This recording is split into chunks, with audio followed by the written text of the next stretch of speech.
Now let's see what the real future condition is and when we use it grammar-wise. We use it when we think it's quite possible that the condition will be met in the future, although we can never be 100% sure, right? We just think it can happen. We think there is a good chance it will happen.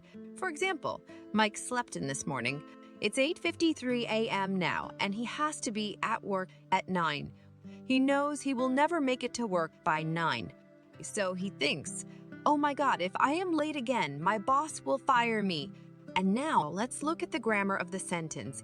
If I am late again, this is our condition. Mike understands that it will likely happen, so he uses simple present in the condition, and it means future.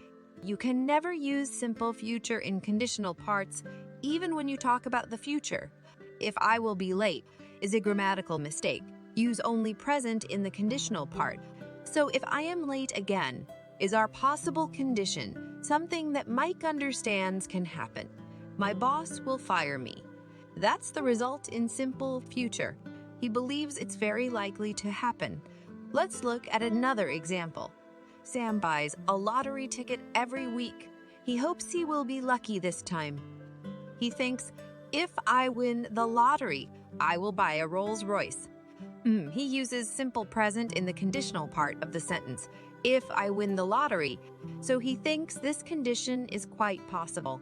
He thinks there is a good chance he will win the lottery this time. And the result part, I will buy a Rolls Royce, is in simple future. One more example.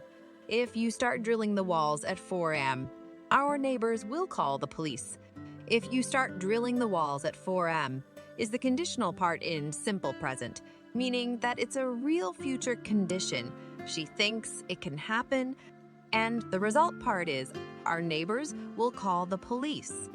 So if you see the if part of the sentence is in simple present, know that it's a real future condition, something we believe can happen in the future. And the result part of the sentence will be in simple future. See you in the next lesson. Stay tuned.